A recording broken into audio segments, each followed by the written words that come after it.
তোমরা কি এরকম বন্ধু মিলে জাম খেয়েছো নিজের হাতে ভেঙে মিশাল বানিয়ে একসাথে বন্ধু মিলে বসে? আর তোমরা তো বুঝতেই পারছো, টোটো দেখে বুঝেই গিয়ে হবে যে আমি কোথায় যাচ্ছি। তো ফুল ভিডিওটা দেখো, অবশ্যই বুঝে যাবে। Hey guys, welcome back to my mini blog. তো গাইস, আবার থেকে নতুন একটা ব্লগে তোমাদেরকে স্বাগত। আর আমি আর ফটিকদা বেরিয়েছিলাম আজ মালদার উদ্দেশ্যে, কিন্তু আমাদের সাথে শুধু ফটিকদা ছিল না, বাকি আরো দুজন ছিল। চলো তাহলে ওদের সাথে ইন্ট্রোডিউস করাচ্ছি, কিন্তু আগে আমরা হাওয়া করে নিলাম, কারণ আমরা অনেক দূর যেতাম তো তাই, আর গাড়িতে হাওয়াও কম ছিল। আর ওরা ছিল অ্যাকচুয়ালি বুলেটে, তাই ওরা একটু ফাস্ট চলে গিয়েছিল, আর আমরা একটু দেরি করেছিলাম কারণ আমরা ছিলাম স্কুটিতে।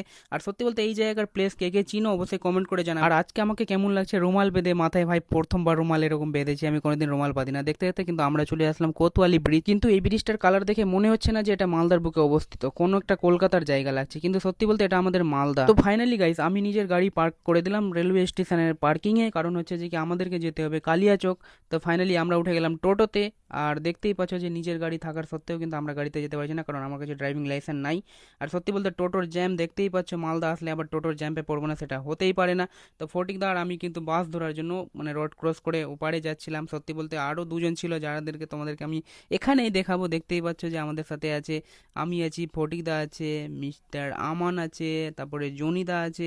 সত্যি বলতে আমরা চারজন ছিলাম, আর আমরা যাচ্ছিলাম আজকে শপিং করার উদ্দেশ্যে। কিন্তু আমার একটু প্রবলেম ছিল, কারণ আমাকে যেতে তো মাসির বাড়িতে। আমি একটা বন্ধুর বাইক নিলাম সুজাপুর ডাঙ্গা থেকে, আর আমি বেরিয়ে গেলাম মাসির বাড়ির উদ্দেশ্যে, কারণ মাসির বাড়িতে কিছুটা টাকা দিতে হতো। আর এই জায়গার স্মৃতি কিন্তু আমি ভুলতে পারি না, কারণ ছোটবেলায় যখন আমি মাসির বাড়ি আসতাম তো এই জায়গাটায় বাজার বসতো, আমি 10 টাকা নিয়ে আসতাম, বাজারে কিছু কিনে খেতাম। তারপরে আমি দেখতে দেখতে কিন্তু কালিয়াচক চলে আসলাম। আর কালিয়াচক চৌরঙ্গির ভিড় তো সবাই জানে, বলার মতো কিছুই নেই। আর এখানে দেখতে পেয়ে যাই মানে জাম্প।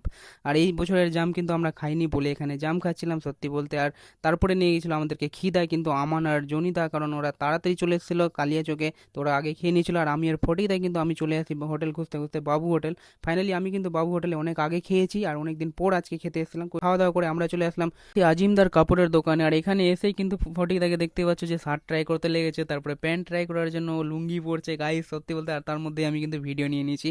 আর আমি অ্যাকচুয়ালি গরমে পাগল হয়েছিলাম, তারপরেই কিন্তু আমাদেরকে বাড়িও বেরোতে হতো বলে আমরা তাড়াতাড়ি করে বিল করিয়ে নিলাম। আর ফাইনালি যদি ভিডিওটা ভালো লেগে থাকে তো অবশ্যই লাইক করে দিও।